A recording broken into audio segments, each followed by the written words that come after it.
साथ संगत जी, प्रेम से कहना धन निरंकार जी।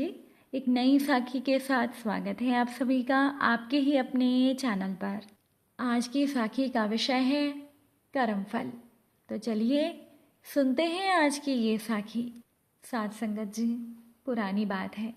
एक बार एक भगवान गणेश का भक्त मंदिर गया।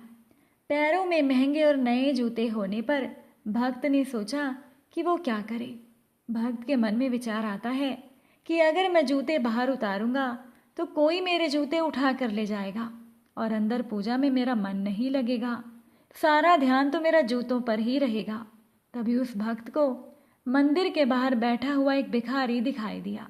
उस भक्त ने भिखारी से कहा, भाई मेरे जूतों का ध्यान रखोगे जब तक मैं पूजा करके वापस ना आ जाऊं। भिखारी ने भी हाँ में सर हिला दिया। अंदर पूजा करते हुए भक्त ने सोचा, हे प्रभु, आपने ये कैसा असंतुलित संसार बनाया है। किसी को तो इतना धन दे दिया कि वो पैरों तक में महंगे जूते पहनता है, तो किसी को अपना पेट भरने के लिए भीख तक मांगनी पड़ती है। कितना अच्छा हो प्रभु अगर सभी एक समान हो जाएं। मन ही मन उस भक्त ने, जो कि बहुत अमीर था, उसने सोचा कि वो बाहर आकर भिखारी को 100 रुपए का एक नोट देगा। लेकिन बाहर आकर जब भक्त ने देखा कि वहाँ तो ना भिखारी था और ना ही उसके जूते थे, उस भक्त ने खुद को ठगा सा महसूस किया। उसने कुछ देर भिखारी का इंतज़ार भी किया कि शायद वो किसी काम से कहीं चला गया होगा, पर काफ़ी देर इंतज़ार करने के बाद वो भिखारी वापस नहीं आया। तो वो भक्त दुखी मन से नंगे पैर लिए घर की ओर चल दिया। रास्ते में उस व्यक्ति ने फुटपाथ पर देखा कि एक आदमी जूते चप्पल बेच रहा था। अब चप्पल खरीदने के उद्देश्य से जब वो व्यक्ति वहां पहुंचा तो उसने देखा कि उसके जूते भी वहां रखे हुए थे। अब जब उस व्यक्ति ने दबाव डालकर जूते बेचने वालों से जब जूते के बारे में पूछा तो जूते बेचने वाले ने कहा कि एक भिखारी उन जूतों को 100 रुपए में यहाँ बेच गया है। अब वो व्यक्ति वहीं खड़े होकर कुछ सोचने लगा और मुस्कुराते हुए नंगे पैर लिए ही घर की ओर चल दिया। उस भक्त को, उस व्यक्ति को उसके सवालों के जवाब मिल गए थे कि हमारे समाज में असंतुलितता क्यों है, हमारे समाज में एक रूपता क्यों नहीं आ सकती, क्योंकि हमारे कर्म कभी भी एक समान नहीं हो सकते। और जिस दिन ऐसा हो गया उस दिन हमारे संसार और समाज की सारी विषमताएं खत्म हो जाएंगी।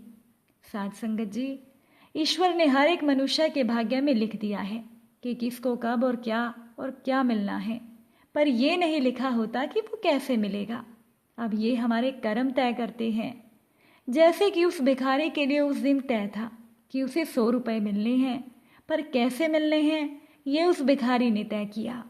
अगर वो भिखारी जूते लेकर ना भागता तो जूते वाला व्यक्ति उसे 100 रुपए दे देता। अब चूंकि वो भिखारी जूते लेकर भाग गया तो उसने वो जूते 100 रुपए में बेच दिए, यानी उसे वो 100 रुपए मिल गए। साथ संगत जी, हमारे कर्म ही हमारा भाग्य तय करते हैं और हम इसके लिए ईश्वर को दोषी नहीं ठहरा सकते। इसीलिए किसी भी हाल में अब हमें ईश्वर को दोषी नहीं ठहराना है। एक बार की बात है कि भगवान श्री विष्णु और माता लक्ष्मी धरती पर घूमने आए। कुछ समय घूमकर वो विश्राम करने के लिए एक बगीचे में जाकर बैठ गए।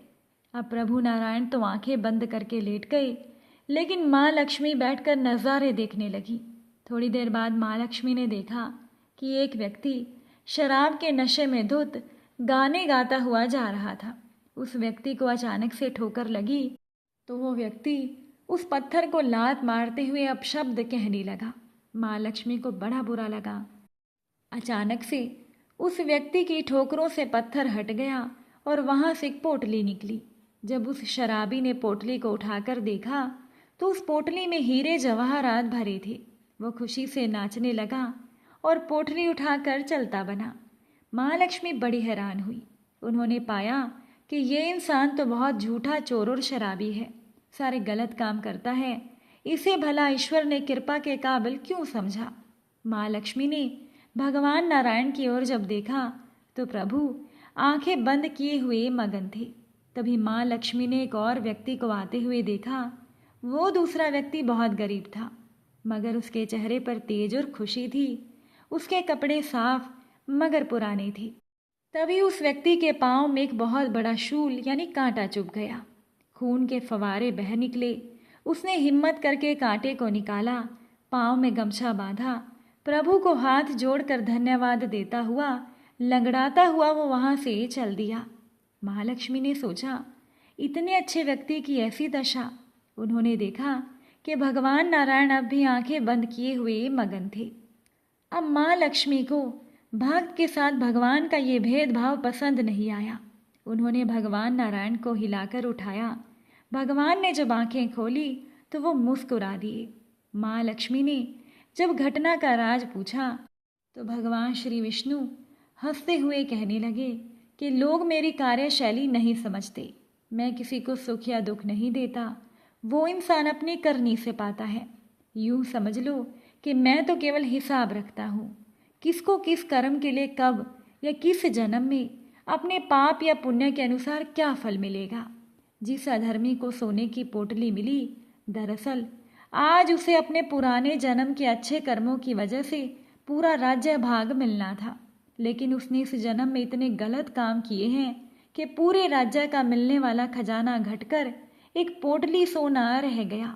और वो भला व्यक्ति जिसके पांव में बहुत बड़ा कांटा चुभा था, उस व्यक्ति ने अपने पूर्व जन्म में इतने पाप किए थे कि उसको आज शरीर छोड़ना था, यानी आज उसे फांसी पर चढ़ाया जाना था। लेकिन उसने इस जन्म में बहुत ही अच्छे काम किए हैं। इसी जन्म के पुण्य कर्मों की वजह से उसकी शूली एक शूल में बदल गई। साथ संगत जी, ज्ञानी को अगर कांटा चुभता है तो उसे कष्ट होता है, उसे दर्द होता है, लेकिन वो दुखी नहीं होता। दूसरों की तरह ज्ञानी कभी भी भगवान को नहीं कोसता, बल्कि अपनी हर एक तकलीफ को प्रभु की इच्छा मानकर, इसमें भी कोई भला होगा ये मानकर, हर कष्ट सहन करके प्रभु का धन्यवाद ही करता है।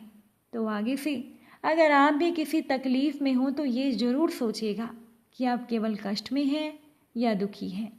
सच्चे दिल से प्रभु पर विश्वास से आपकी आधी सजा माफ हो जाती है और बाकी की तकलीफ सहने के लिए परमात्मा आपको खुशी खुशी उसे झेलने की हिम्मत और मार्गदर्शन देते हैं। इसीलिए अपनी ज़िंदगी में हमेशा अच्छे कर्म कीजिए, क्योंकि आपके कर्म ही आपका भाग्य तय करेंगे।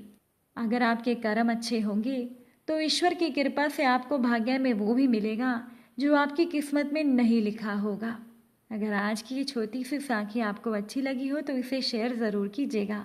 आप सभी से फिर मुलाकात होगी नई साखी और नए विचारों के साथ। साथ संगत जी, प्यार से कहना, धन निरंकार जी।